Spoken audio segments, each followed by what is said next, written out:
کو مقرر کر کے اس انداز کے ساتھ اس کو اینالائز نہیں کیا گیا تھا اور اس انداز کے ساتھ اس کو پریزنٹ نہیں کیا گیا تھا کہ ماڈرن ورلڈ اس کی آئینی اور دستوری اہمیت کو سمجھ سکے۔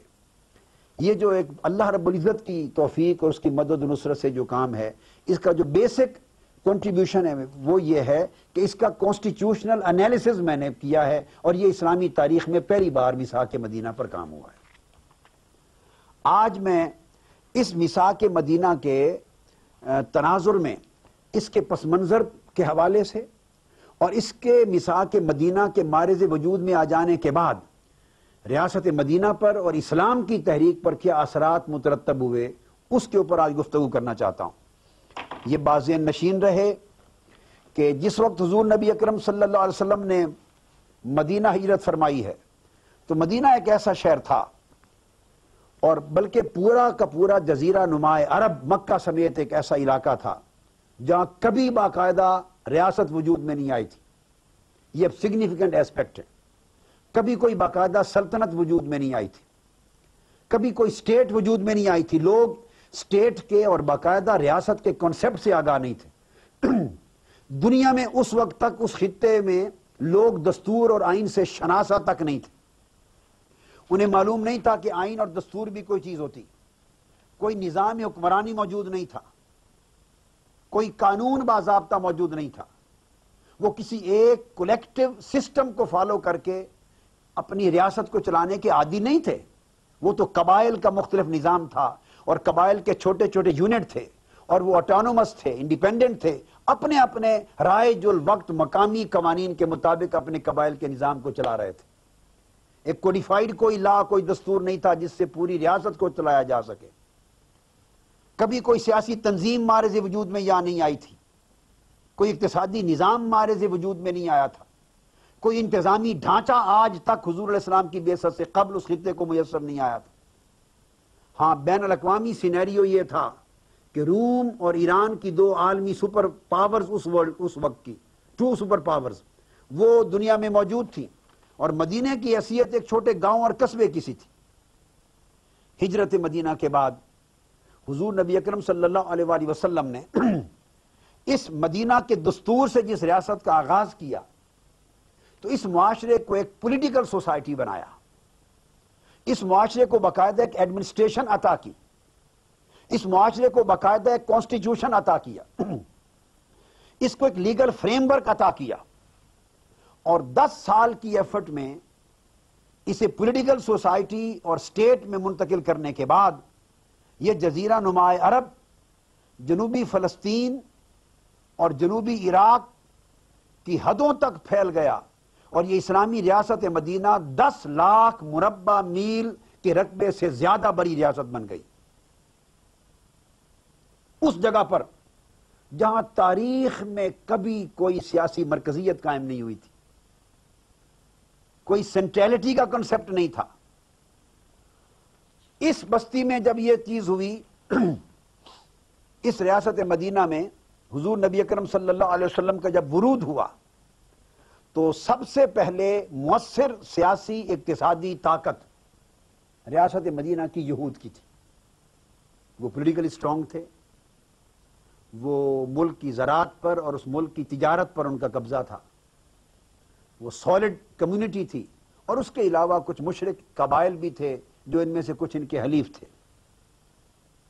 حضور علیہ السلام کی بعثت کے چونکہ ابتدائی 13 برس مکہ معظمہ میں بیت گئے تھے، مکی زندگی ساری مذہبی زندگی تھی، وہ اپنے دین اور مذہب اسلام کی اشاعت فرمائی تھی، لوگوں کے عقیدہ توحید کی پختگی پیدا فرمائی تھی، انہیں عقیدہ رسالت کا کنسپٹ عطا کیا تھا، لوگوں میں عقیدہ آخرت پیدا کیا تھا، ان کی انڈیویجول شخصیتوں کی تشکیل اور تعمیر اور ان کے اندر تقوی، خوف الہی اور ایمان کے نور اور حلاوت کو پیدا کرنے پر ایفرٹس کی تھی، ان کی انفرادی تربیت کی تھی۔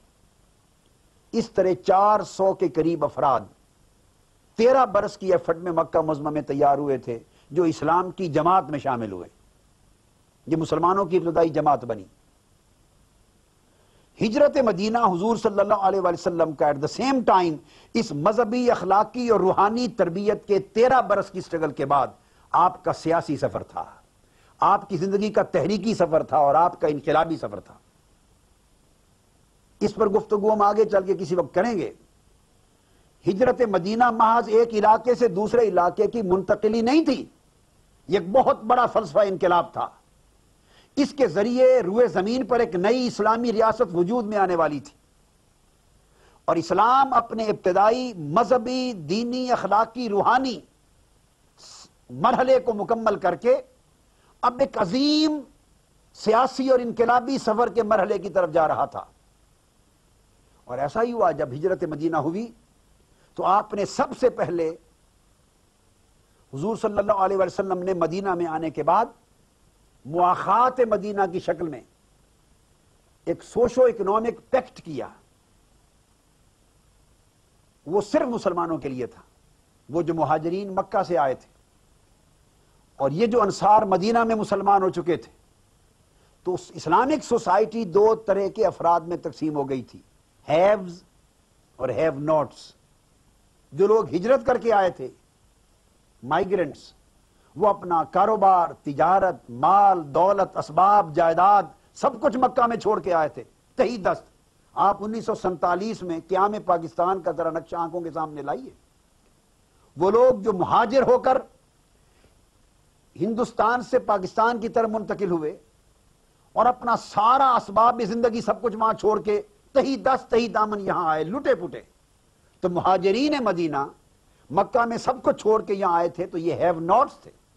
ان کے پاس رہائش کے لیے مکان نہیں تھا، بندوبست نہیں تھا، تجارت کا اہتمام نہیں تھا، زراعت ان کے پاس نہیں تھی، کاروبار نہیں تھا، معیشت نہیں تھی، کوئی ذریعہ نہیں تھا. یہ محتاج لوگ تھے سوسائٹی کے اندر. اور انصار مدینہ میں کچھ ایسے تھے جو ویل آف تھے، جن کو میں ہیوز کہہ رہا ہوں.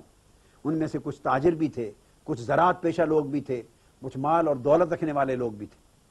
جب اسلامک کمیونٹی ہجرت مدینہ کے بعد آئی، میری اس گفتگو سے آپ کو یہ اندازہ بھی لگانا ہوگا کہ اسلامک موومنٹ کی ایمرجنس کیسے ہوئی. یہاں سے اسلام کی پولیٹیکل تھاٹ کا اندازہ کریں گے، اسلام کی سوشل تھاٹ کا اندازہ کریں گے، اور بطور دین اور بطور نظام کے اسلام کے بنیادی فلسفے کا اندازہ کریں گے کہ حضور نبی اکرم صلی اللہ علیہ وسلم نے ہجرت مدینہ کے بعد اپنی پہلی توجہ نظام عبادات کو مستحکم کرنے پر نہیں دی. آ کر اپنی پہلی توجہ اسلام کی عقوبات اور تعزیرات کے نظام کو اسٹیبلش کرنے پر نہیں دی. حضور اسلام نے اپنی پہلی توجہ حلال اور حرام کے حکام کو کوڈیفائی کرنے پر آتے ہی نہیں دی.